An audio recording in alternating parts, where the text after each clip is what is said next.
So we are on page 8 now of chapter 4, part B. So the first section was the first few videos. That was all the income statement or statement of comprehensive income. Now we're looking at the consolidated statement of changes in equity, which is IFRS, and statement of retained earnings, which is B. Now, statement of retained earnings, remember it's how retained earnings changes during the year. Or, if changes in equity, it would take every single equity count, preferred shares, common shares, retained earnings, AOCI, and say what was the beginning, what was the change, and how did we end up. So, if I'm looking at the statement of retained earnings, I'm trying to show the change. Well, if I ask how your bank account changed last month, you'd say what you had at the beginning of the month.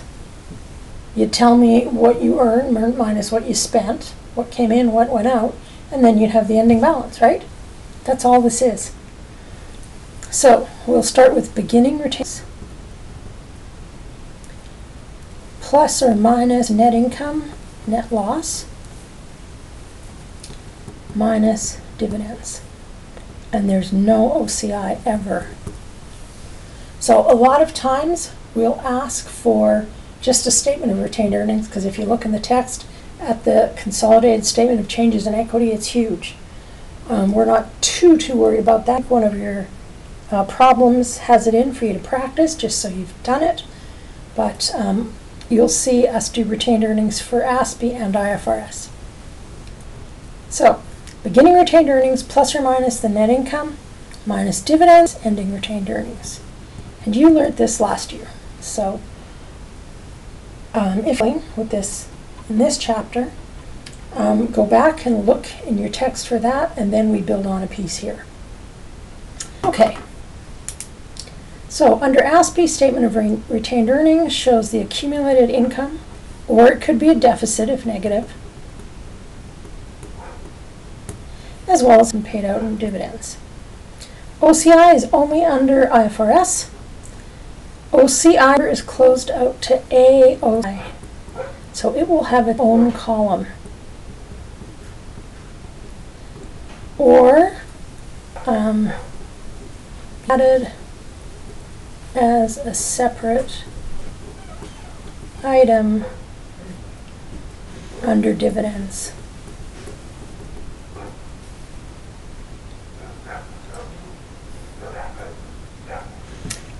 IFRS, we use a statement of changes in equity and show all of them. And oh, I've got that wrong. It's not illustration 418.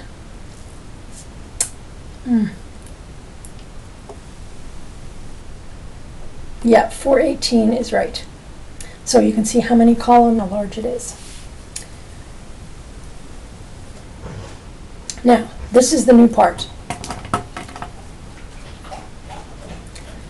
If we have changes in accounting policy, so changing from one method to another, or we're fixing errors from previous periods, it's going to either increase, like can, increase or decrease retained earnings. Okay? So, for example, and you're going to learn more about this in Accounting 316, but let's say you changed from the FIFO method to average method. What you have to do is restate a certain amount of time back and show the cumulative change on retained earnings. And don't worry in detail about that. We'll keep it very simple in this course. The other thing, let's say your bookkeeper 3 years ago recorded a piece of equipment as an expense. You find it out when you take over, or the auditor finds it and determines its material after the books are closed. So 3 years later, 2 years later, whatever. So obviously we've got to change the expense to an asset, which is going to change retained earnings, but we also have to amortize it. So that will also change retained earnings. So that goes in here. And again, you'll do more practice of that in later courses. The change net of tax should be added, subtracted right after the beginning balance, given an adjusted retained earnings as shown in example 4.7. So you can go and look at that. I'm going to do an example so that you can see how it works. So, Novat Corporation prepares financial statements in accordance with ASPE, and they're stressing ASPE here because they're really the only ones that do statement of retained earnings, even though a lot of times you will be asked just for the retained earnings for IFRS. On January 1st, 2020, the company had retained earnings of $1.44 million. In 2020, net income was $320,000, and cash dividends of $40,000 were declared and paid. We want a statement of retained earnings for Novat Corporation, assuming that this year, in 2020, they discovered they had overstated 2014 depreciation by $36,000, and it was material, just so you know. If they're asking you to restate, it's got to be material. We'll never ask you to figure out whether it's material or not. Assume if we tell you, and don't say anything about materiality, that you have to include it.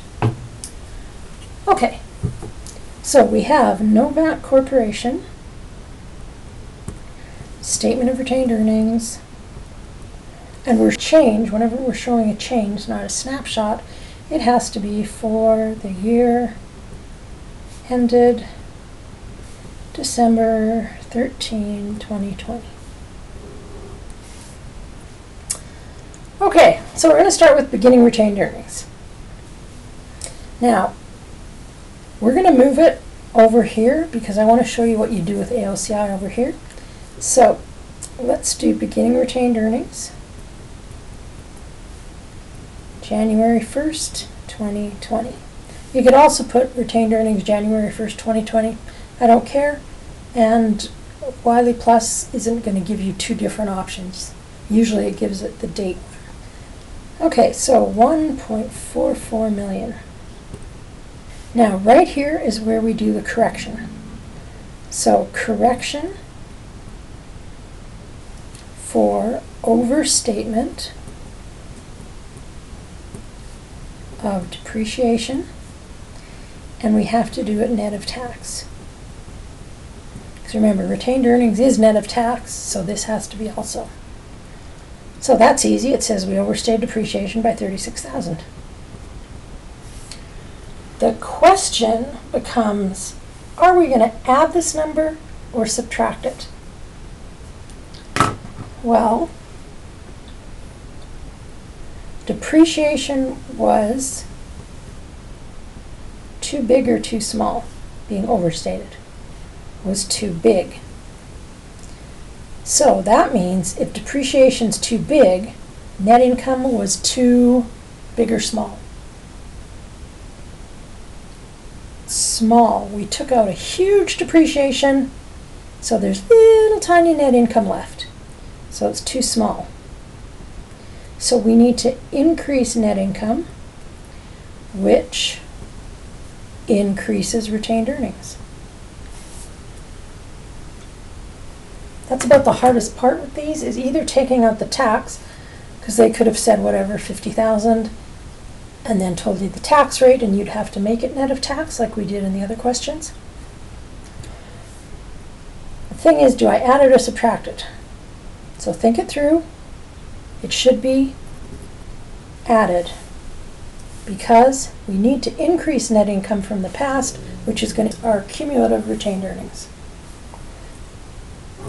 So beginning retained earnings as adjusted, and that's 1476000. If we had understated it, we'd be subtracting it. Now, be aware that works for expenses. Revenues would be the opposite. So think yourself through that. So now we're at beginning. What do we? Net income and subtract dividends. So add net income, and just to remind yourself, that's after tax. So net income is 320. And you can subtotal it. Sometimes you do, sometimes you don't. In this chapter, because we're focused on the statements, you usually have to be more specific. In later chapters, we'll just do pieces of statements. Okay, and then less dividends.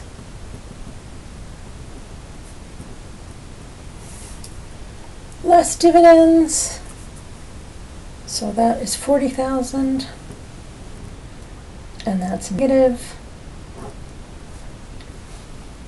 And that will give us 756,000, which is ending retained earnings December 31st, 2020.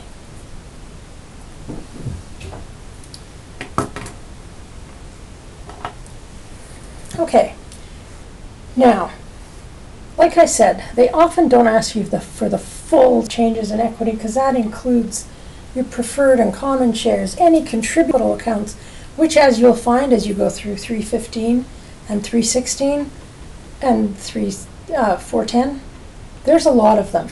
So that becomes cumbersome. So sometimes if you're doing IFRS, they'll ask for OCI. So if they wanted AOCI included, you either add a line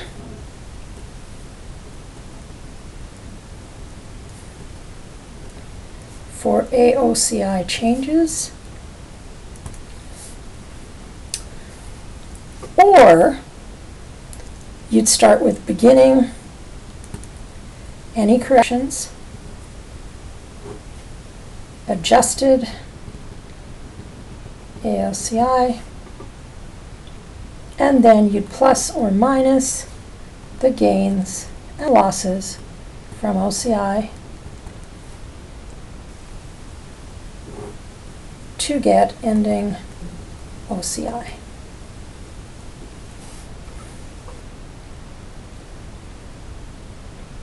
So there's no dividends, there's no net income, it's just OCI.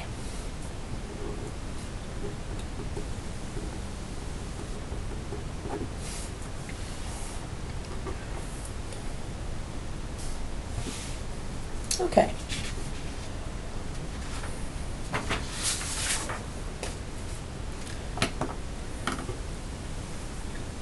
That was consolidated statement of changes in equity, statement of retained earnings. I do need you to look at example illustration 418, the statement of consolidated changes in equity. You know how to do it. At least one of your problems has it, and so you should do it. It's everything. Beginning plus net income, which only applies to retained earnings, minus dividends gives ending retained earning. So what if we were doing shares? Common shares, add any that you sold, subtract any that you bought back, gives you ending common shares.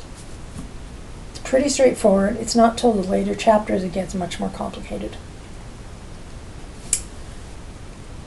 Okay, actually I'm going to end this here, and I'm going to move on to part C in the next video.